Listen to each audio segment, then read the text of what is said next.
it's a dense letter, meaning there's a lot of material. We may not even get through an entire chapter during the evening dealing with the book of Romans. I think it was Donald Barnhouse that spent 13 years preaching through Romans. It may feel like that, but I don't think we'll be in it for 13 years. And then Martin Lloyd-Jones, his sermons are, bound together. And I forgot how many volumes that there are. I know I bought one volume that deals with only the first number of verses in chapter 13, because it's a masterful treatment of that. But so there's, I forgot how many volumes, but it's well over 10. And hopefully it will not take that long. But the reason I'm saying that is when you move to Paul's letters to the Romans as opposed to what we've been looking at in Isaiah, it's just a different approach. And when I say the Romans is dense, it is theologically packed. Some argue that it is his magnum opus, and I think it is. What he does in Romans is just phenomenal in helping us understand the gospel, the human condition, and a host of other subject matters. So we'll get to that. Okay, let's go back and review just a little for a few moments in chapter 64. And the first part of it deals with, the first 5 verses, is just a heart cry for God once again to come into our history. It may be hearkening back to Mount Sinai when God did appear before the people in the cloud, hovering around the top of the mountain when he gave the 10 Commandments, entering into that covenant with his people. It could be a call like that. Notice how he writes it here in verse 64 in his prayer. He says, "Oh, that you would rend the heavens and come down, that the mountains might quake at your presence, as when fire kindles brushwood, and the fire causes water to boil, to make your name known to your adversaries, and that the nations might tremble at your presence." That seems to be a hearkening back to the experience there in Sinai when the children of Israel gathered around it. Moses goes up on the mountain, and there is an earthquake when God does come and meets with Moses. It says, "When you did awesome things that we did not look for," verse 3, "you came down, the mountains quake at your presence. From of old no one has heard or perceived by ear, no eye has seen a God beside you who acts for those who wait on him." Now, does anyone, or can anyone, recall where you've heard very similar words or read very similar words as verse 4? "No eye has seen a God beside you who acts for those who wait upon him." Or it goes back up. No one of old has heard or perceived by the ear, or no eye has seen. Paul quotes from it in 1 Corinthians. It says, no eye has seen, nor ear has heard what God has prepared for those who love him. Followed by, but he has revealed it to us. I remember a lady it was in the church that I grew up in. That was her favorite verse. But her, bless her heart, she stopped too quick, because Paul doesn't stop there. But he quotes from here. Interestingly, you'll find quite a few quotations from Isaiah in the New Testament. Now, that is that cry, that hunger, that desire. We can call it a desire and a hunger for revival. Oh God, once again, do what you and you alone can do. And it's at heart, a cry of anguish, asking for that. Now, unfortunately, it's been a considerable time since the last actual revival and spiritual awakening did occur. There's been pockets of it, but sometimes it's even when there might be a small outbreak, as it were, sometimes can be quite suspect. There may be enthusiasm without God's Spirit showing up. Matter of fact, if you want to read a good treatment on revival and the different experiences and the events that happened during revival, Jonathan Edwards' work on religious affections. It's got a much longer title than that, but the heart of the title is Religious Affections. He does a fantastic job of analyzing what was taking place during the Great Awakening, where he noted the genuine work of the Spirit and also the counterfeit work that would also be taking place during the revival services or the spiritual awakening. And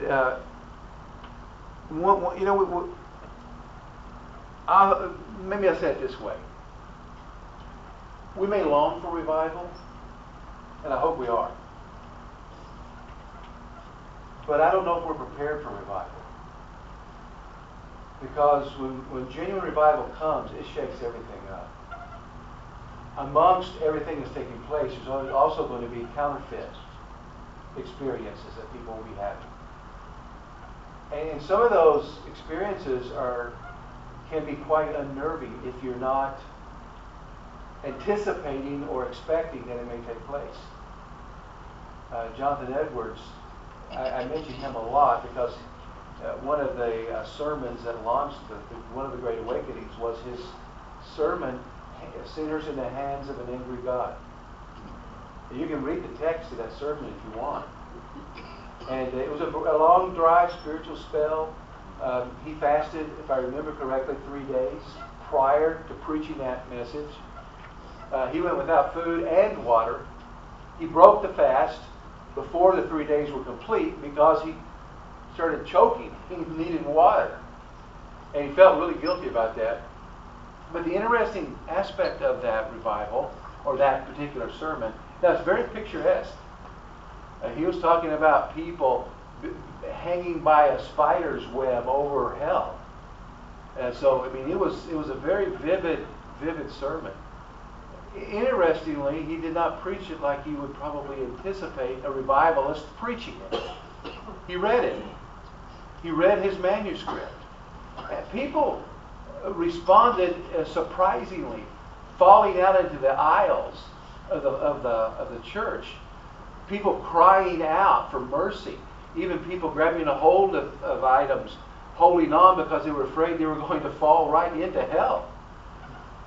So, if you think about what would it be like in a church service, say Sunday morning, if God showed up with that kind of intensity, that people begin crying out and weeping and screaming and all kinds of things along that. What kind of response do you think it would be? It would be unnerving to you?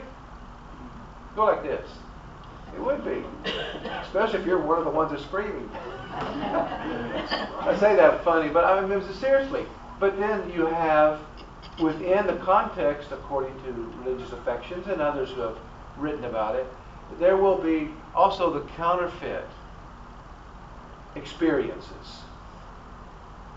And those counterfeit experiences are sometimes very hard to distinguish.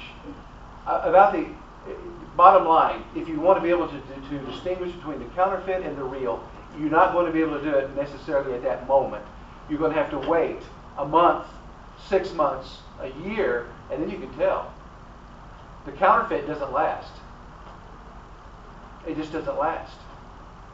But the real deal does.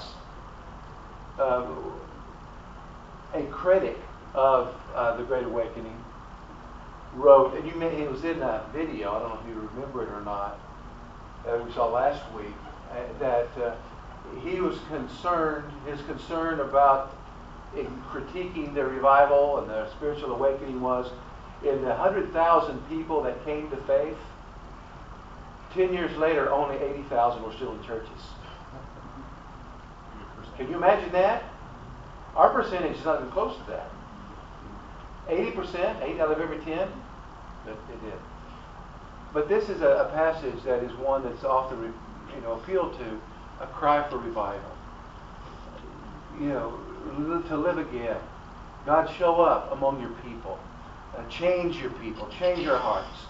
And it's just not unique now, but you can see, or just not a desire now, but also the past. Then there may be some things. When you look at the revival movements and begin looking at when they happened, it's important that you do that. Because you need to understand the historical context, what was going on during, or preceding, during, and afterwards. Jeremiah Lanphier, he was not a preacher, he was not a teacher. He was simply a layman. And he's the one that in New York City that began passing out flyers about a prayer meeting. Remember? And the first time 6 people showed up. The next time they met there was 14. And then all of a sudden it exploded. And there were thousands of men that were showing up at the noon hour to pray. And every venue was soon outgrown, and it started happening all over. Even began going to other cities, began spreading. Do you know when that happened? And it happened primarily in northern cities.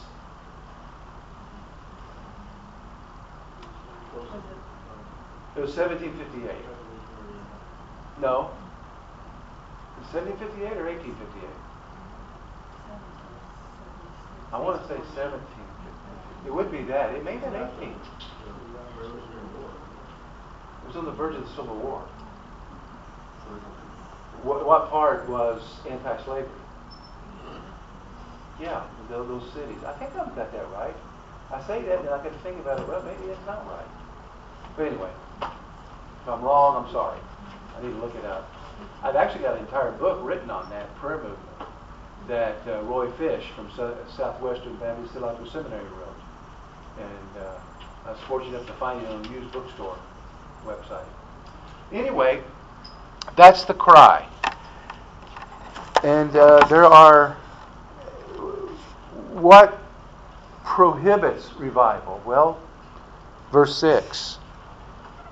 We have all become like one who is unclean, and all of our righteous deeds are like a polluted garment.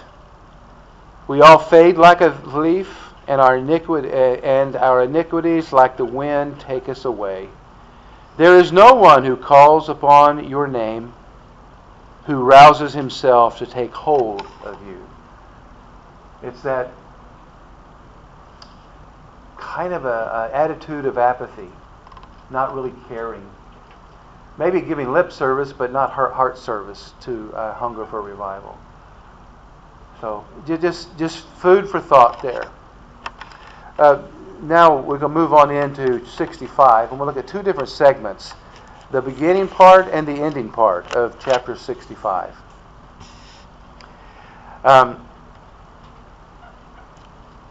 God moves according to His sovereign will.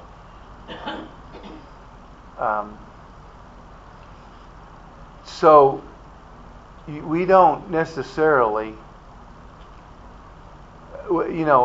Charles Finney believed, he was a revivalist, by the way, that he was an attorney by training, and he came to believe that what you could do is you could make revival could follow a formula. This, and this, you got revival. And he basically was the one who brought into popularity what we call the sinner's prayer. He believed that that you could reduce the activity of God to basically a formula. You can see how he's thinking like an attorney. You could do it this way. And it was only and there was a lot. He was a very fiery preacher, apparently. And then he's the one that introduced the anxious bench. Did you ever hear that? The mourner's bench, later it was called. For people who were spiritually moved, troubled, panicked, they were required, or they were suggested to them to stay afterwards and come and sit on that bench. And then the evangelist or someone would deal with them, would talk to them if they're anxious about their eternity, that kind of thing. and it became somewhat mainstream into church life, especially during the revivalist movement. Is there anything wrong with the sinner's prayer? Not really. But it's more of a modern accommodation. Can you find it anywhere in the New Testament? The answer is no. It is nowhere in the New Testament. I'm not saying it's wrong. I'm just simply saying it's not there. And it can be somewhat misleading because we can use it without really talking about genuine repentance that the Bible does talk about a lot. And I think that some of the struggles that we may have with people that maybe come forward, they pray the sinner's prayer, and then after they're baptized in 6 months, they're right back where they were before. We don't see them anymore. That kind of thing. They're no longer interested. Because what we've done is we've told them, all you've got to do is pray these words and everything's okay. But you have to believe it. You have to believe it. But you got to. But it's not the words. It's the heart. That is an issue. Is the person repenting? Really repenting, or are they? Do they have other kind of motivations going on? And I can't read hearts, so I don't know. I want to use a contemporary example, and you probably don't know the name. His name is Josh Bruce, a pastor in the Atlanta area, very well known.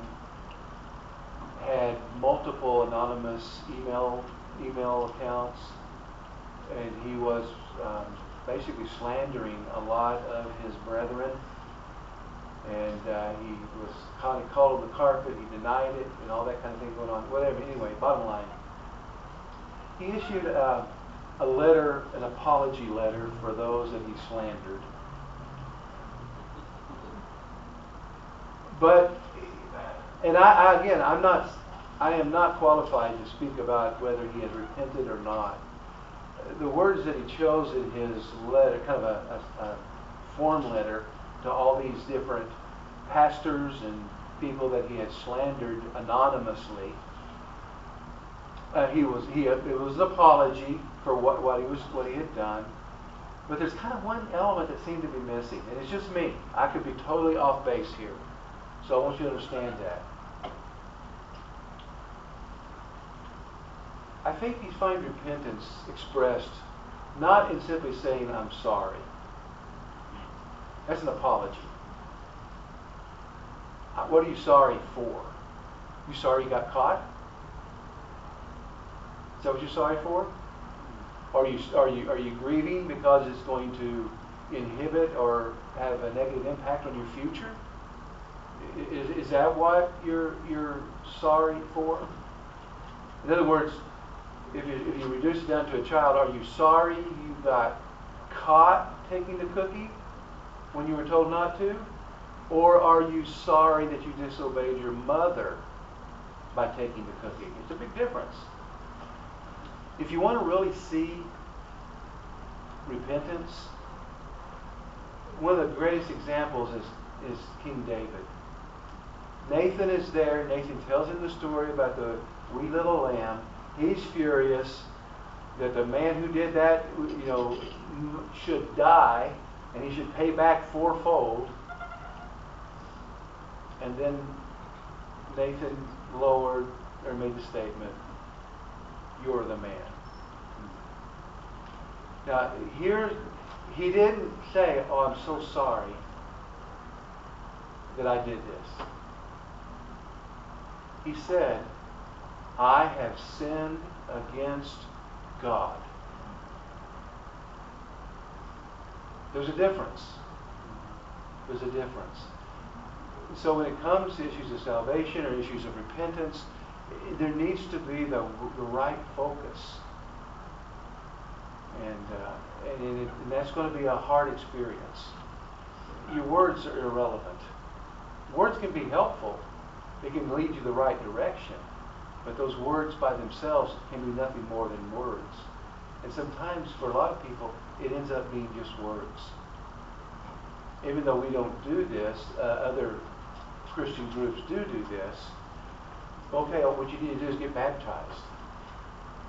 As if it has some sort of salvation value. And all you're doing is getting people are getting wet. One person that was talking about his brother, who is from that church tradition, simply said that his brother was baptized, but I guess it didn't take. Interesting choice of words. So this passage is talking about a heart that's broken. God, rent the heavens, tear it open, come down again, because we're desperate. God, when I talk about His sovereignty, He sends revival. We don't work it. And that's where we deviate from what Charles Finney talked about. You don't have a formula to follow. It rests upon the heart condition of the people who are crying out. Surprisingly, we have in verse 60, chapter 65. Let's look at the first few verses. I was ready to be sought by those who did not ask for me. I was ready to be found by those who did not seek me. I said, here am I, to a nation that was not called by my name. It's interesting to find God's mercy even toward a people group that was not His chosen people. But He was willing to be found by those who had not even sought after Him. I spread out my hands all day to a rebellious people who walk in a way that is not good, following their own devices, a people who provoke me to my face continually, sacrificing in gardens, making an offering on bricks, who sit in tombs and spend the nights in secret places, who eat pig's flesh.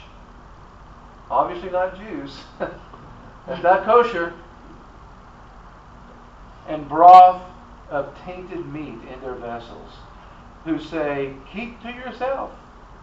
Do not come near me, for I am too holy for you. Bottom line in there, anytime we talk about any kind of revival movement, understand that it is a sovereign work of God. We can ask for it, we can pray for it. God desires that we do that, but it's going to be Him that sends it. Because, again, if you look at revival movements of the past, spiritual awakenings of the past, you see the unexplainable. You can't manufacture these kind of things. Because, well, for example, when you get to like some of the frontier revivals, those that were moving in through Kentucky and Tennessee and even up to part of southern Illinois on into Arkansas and Missouri, some of those revival times, there would be 20,000 people show up, traveling for days to get there. Explain that. And travel was not easy. And there was no hotels or anything like that. And they would travel. They would come to those kinds of places. And then there would be also in some of these there would be numerous different preachers throughout an area. You can listen to this one for a while, and you can move to this one for a while, and you go up to this one for a while. I guess you get tired of one, you go to another.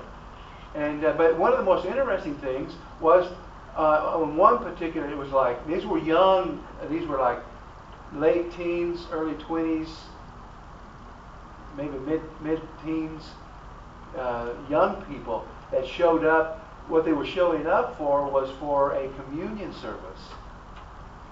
There were no clergy there. No pastors, no preachers, nobody there to serve communion. So they spontaneously just began singing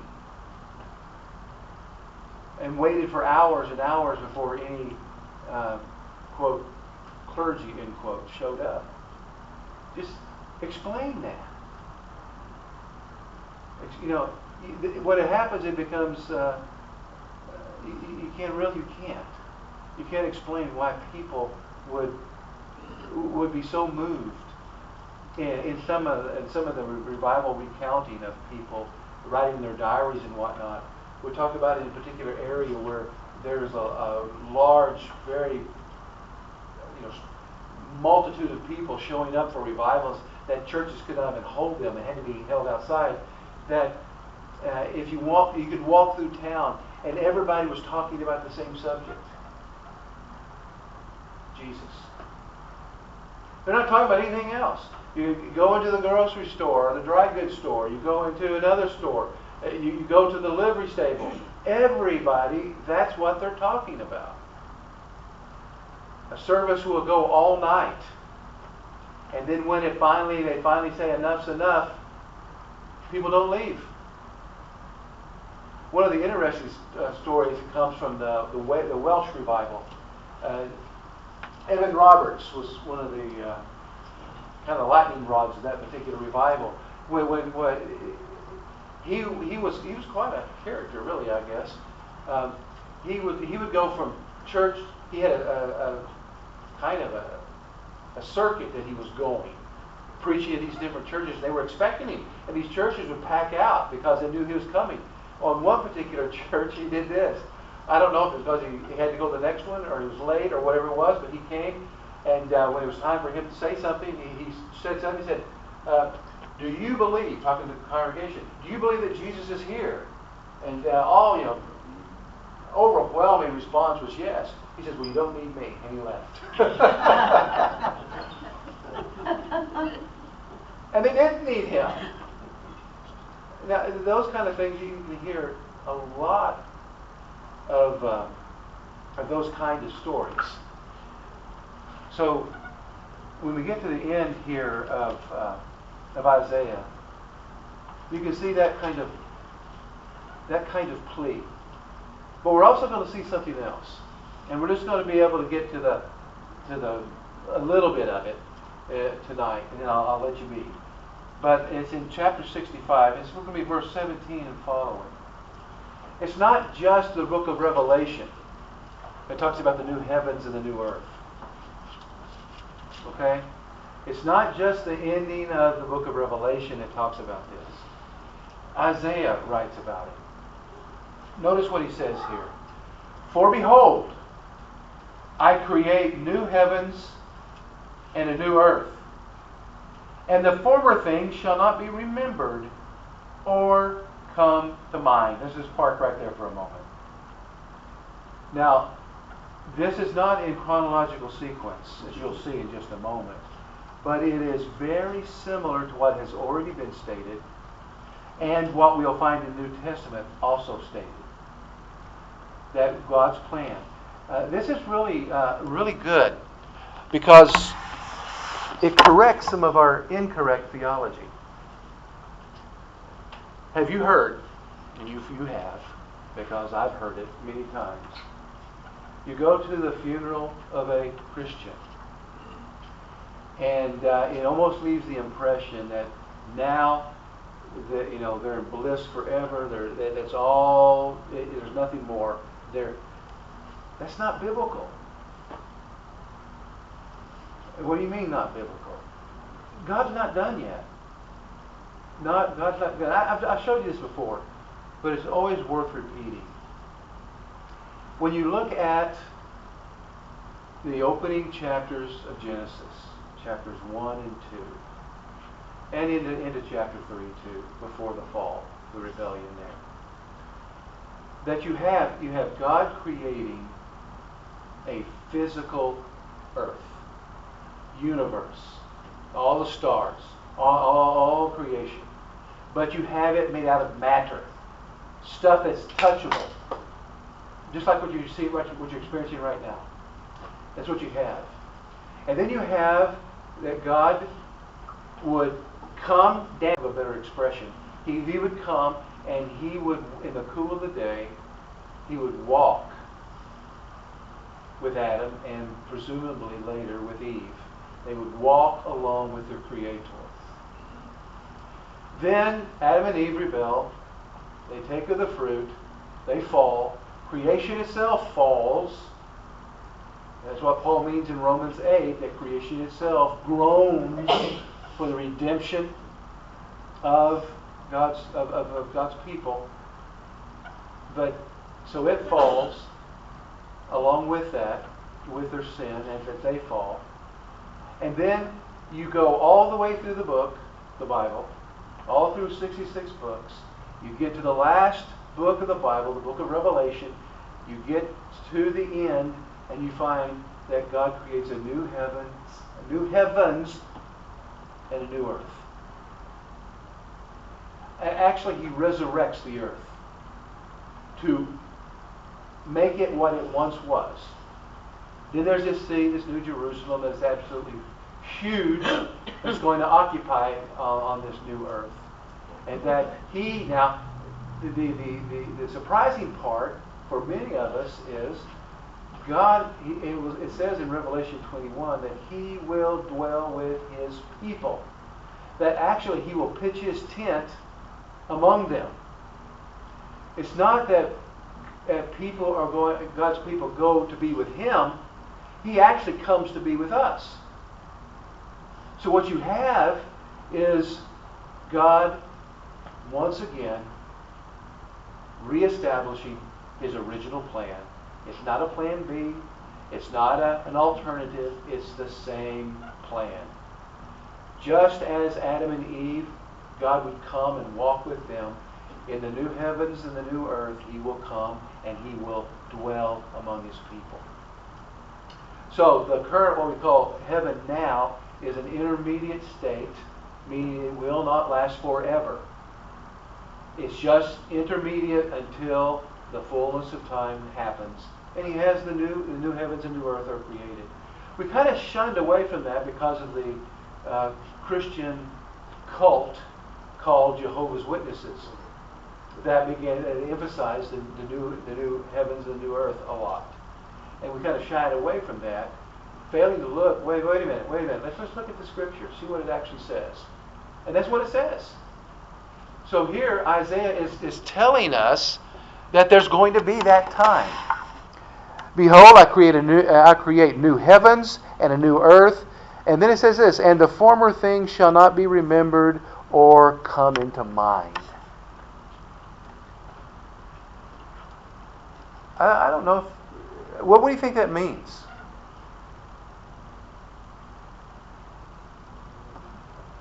That means all the wrong things you did in your life will be wiped away, and you won't be doing those things anymore. No, you won't be doing those things. And the struggle of life, the pain of life, it will not be remembered anymore. And the interesting thing is, it will not even come to mind. I don't know fully how to flesh that out.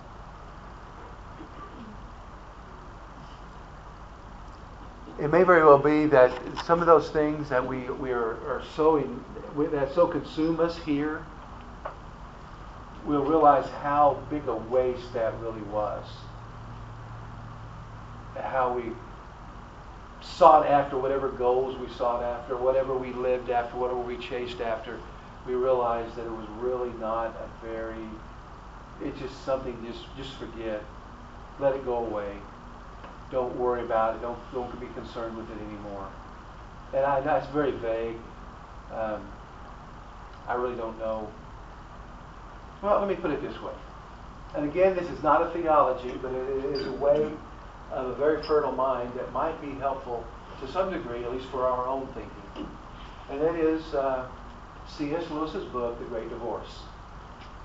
Again, it's not a theology. Read the preface of every book that you read so you know what the author's trying to talk about.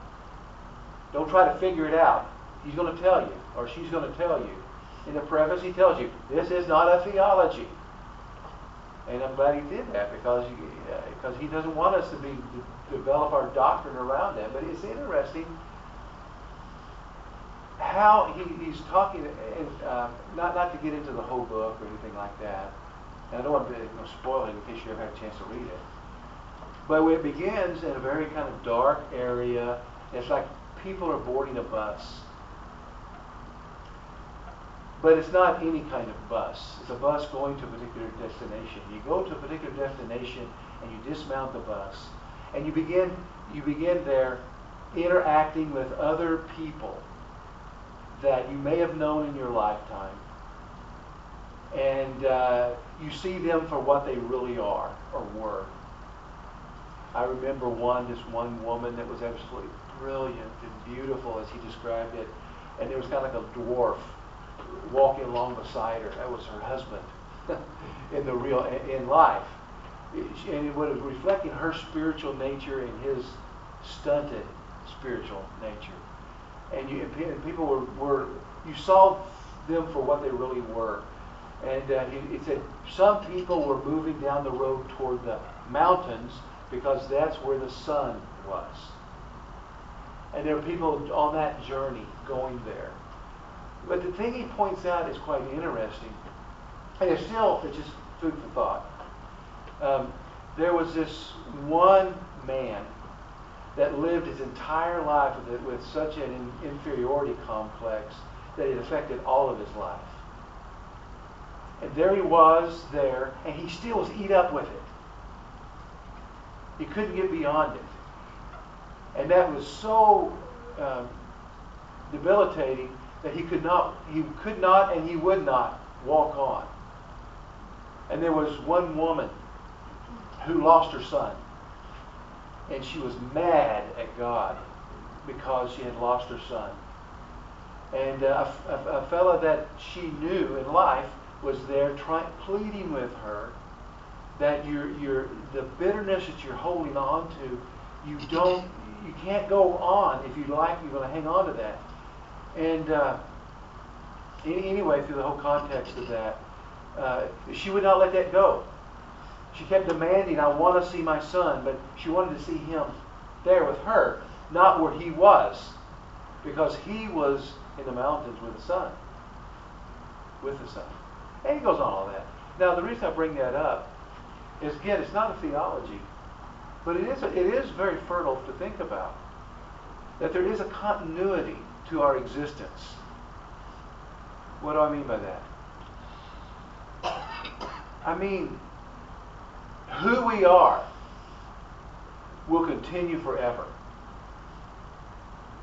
Now, we won't look necessarily, I'm not saying we look the same, or we'll feel the same, but there's going to be a continuity of who we are, our identity.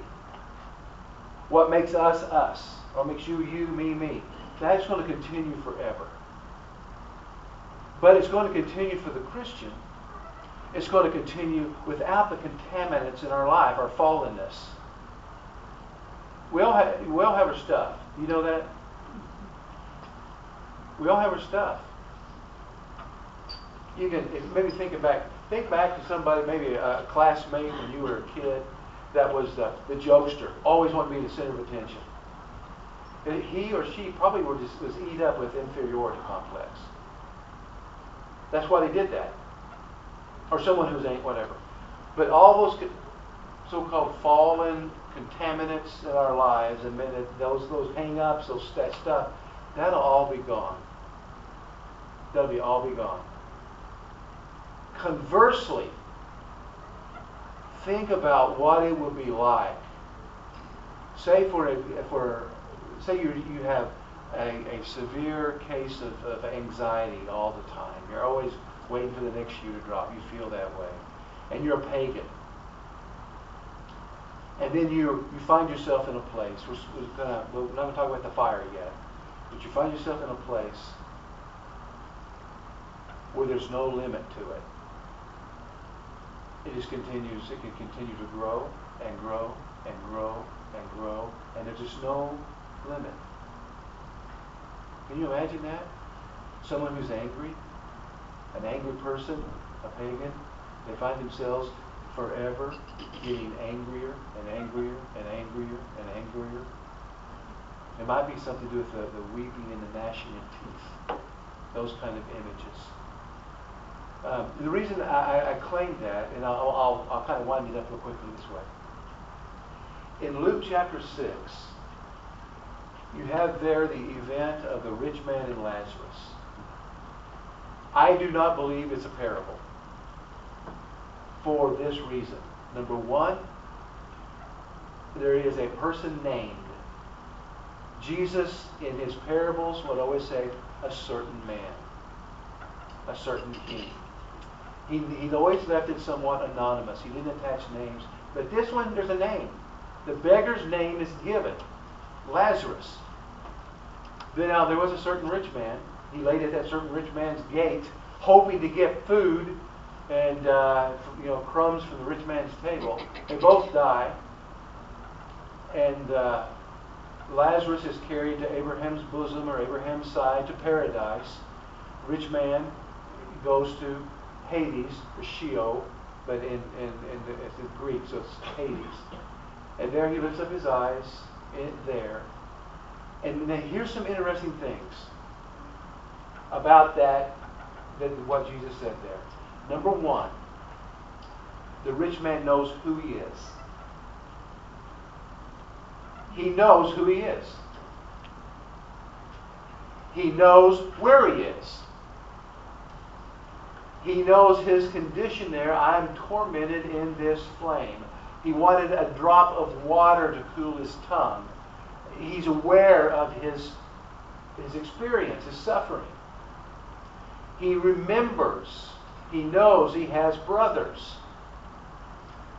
He wants Lazarus, he tells Abraham, if he can't come over here to me, send him back to my brothers and warn them so they don't come to this horrible place.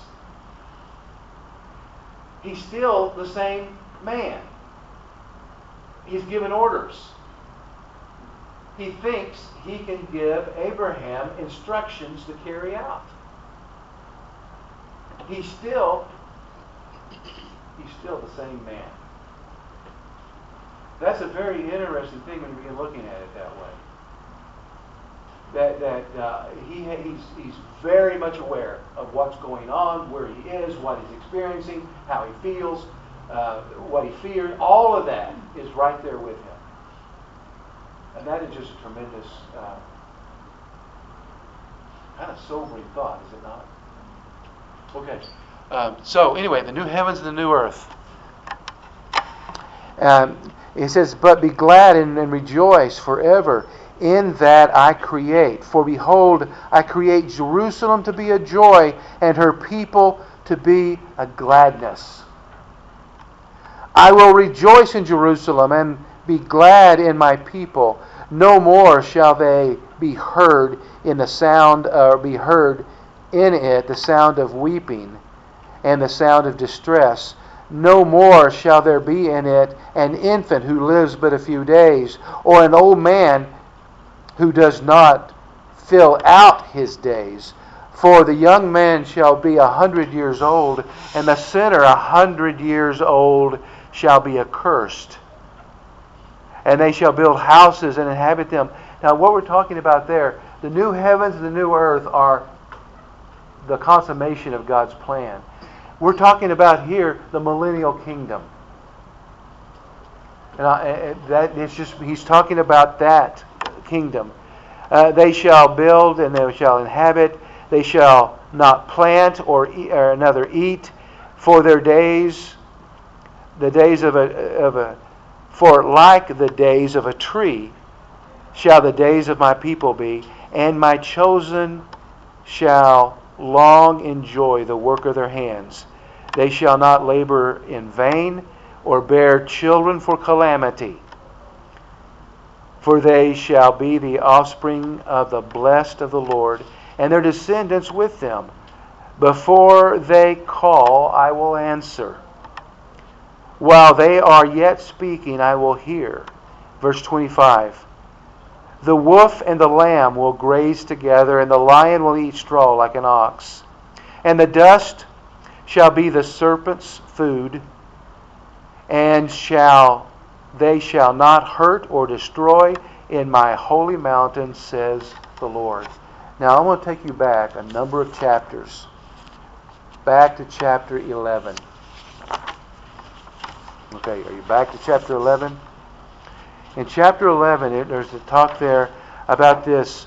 There shall come forth a shoot from the stump of Jesse, and a branch from his roots shall bear fruit, and the Spirit of the Lord will be upon him. And there's 7 things mentioned there about the Spirit of the Lord that be upon him. And then in verse 6, and the wolf shall dwell with the lamb, and the leopard shall lie down with the young goat, and the calf and the lion and the fatted calf together, and a little child will lead them. The cow and the bear shall graze, their young shall lie down together, and the lion shall eat straw like an ox. A nursing child will play by the hole of a cobra, and a weaned child shall put his hand in an adder's den. They shall not hurt or destroy in my holy mountain, for the earth shall be full of the knowledge of the Lord as the waters cover the sea. So you see that imagery Isaiah returns to. Chapter 11, and now at the conclusion of chapter 65. Okay. Comments or questions? Yes. Okay, so the part where it talks about in 17 about the new heaven and the new earth is that part of the millennial reign then? No, or is that it the follows after? it. Okay. It follows it. So when we move down to verse 20 then, that's part of the millennium? Yes. Okay. Yes. You see, we don't have a strict chronology here. This event follows this event, follows this event. That's where sometimes we get ourselves in a little bit of trouble when we try to interpret prophecy. Because we are sequential. Don't you like it when things, this, and this? It's when they're not in sequence it makes us a little bit uneasy. But this is obviously not in sequence. Well, I was confused because it talked about the infant who lives but a few days or the old man who will not live out his years. I thought, well, that can't be the eternal kingdom. No, it can't be. Someone else had, yes. You talked about salvation a while ago. Do you think the church of today has pushed too much salvation for keeping people away from hell rather than to follow Jesus? I don't know. It may be. Jesus did both, I know. Yeah.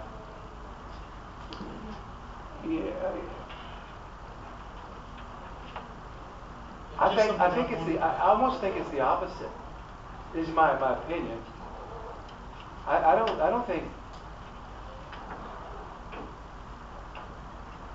don't think Christianity today is known to deal much with hell. Just read the books, watch the videos, listen to the preachers, listen to the music. I think that there's. I'm not necessarily an advocate to scare people into heaven, but I don't think we're warning people about hell. I really don't think we are. I think we're to a place in Christianity, in a time where what we do is we focus on having your best life now, even though we say that's anathema. But that's what preachers preach about. That's what singers sing about. Is now, not eternity to come. It's in order to live better, more comfortable now. I got an advertisement today from a place called Sermon Central, and what they offered me is a deal that I could subscribe And it's kind of like an AI process that I can give a text and I can plug it in, and between 5 and 10 minutes I have my sermon for Sunday morning. 5 to 10 minutes, and it's touted as a time saver. I mean, really, there's a lot of things that can take your time, other than preparing for a sermon or a Bible study. There's a lot of things that you can spend time on. You can spend time visiting people that you need to visit. You just can't get to it always, or to them always. You could have other kind of ministry related that you could do in that time. So it sounds attractive. Is that program tax deductible? Yeah, for me it would be. But you need to understand something. That can't be a sermon. It can't be. Because if preachers start doing this, let me tell you that, more than you think are doing this. They're buying their stuff. There was a big with Ed Litton, when it finally came to light that he was plagiarizing J.D. Greer's sermons, then J.D. Greer was getting his sermons from a place called Docet Group, which I actually was able to download a series of sermons on the Ephesians from the Docet Group. And what it was, it ended up being 200 pages. I didn't print it out, so don't holler at me for wasting church paper. I did not print it out, but I did download it. And some people, they gave me illustrations. They did the background of the text. And by the way, it was simply said, I would like a series of sermons on the book of Ephesians targeting 25 to 35-year-old people. And it just gave it to me. Now, the problem with that, though, all you are as standing up in front, you're not a preacher. Right. You know what you are? You're a talking head. You have not dealt with the text. You have not wrestled with the text. You have not been convicted by the text. You have not been hurt by the text. And if you haven't experienced that, you can't preach it, because you're not preaching. You haven't given the Holy Spirit a chance to talk to you either. No. And especially when the authors of all the material you're getting are sociologists. They're not theologians.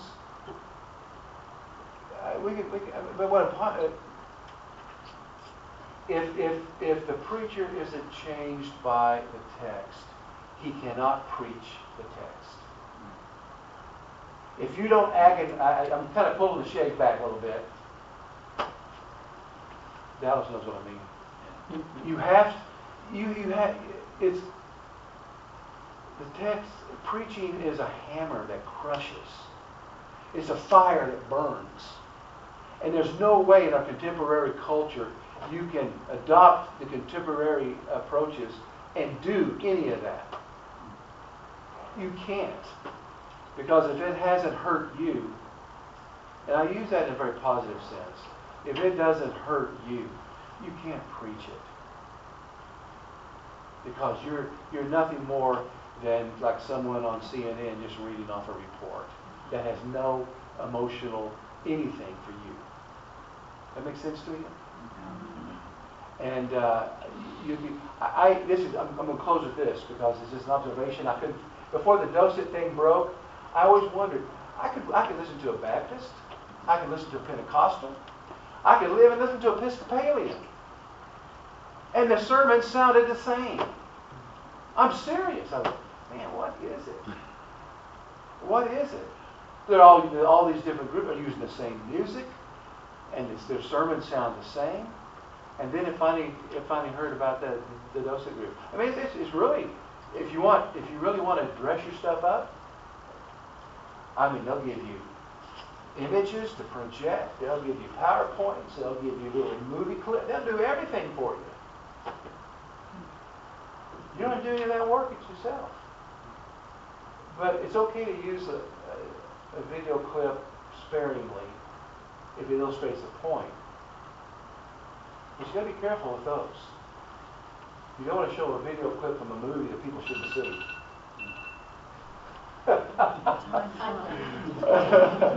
Watch it jump.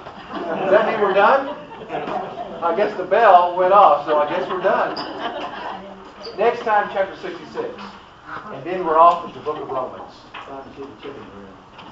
Thank you, Andy.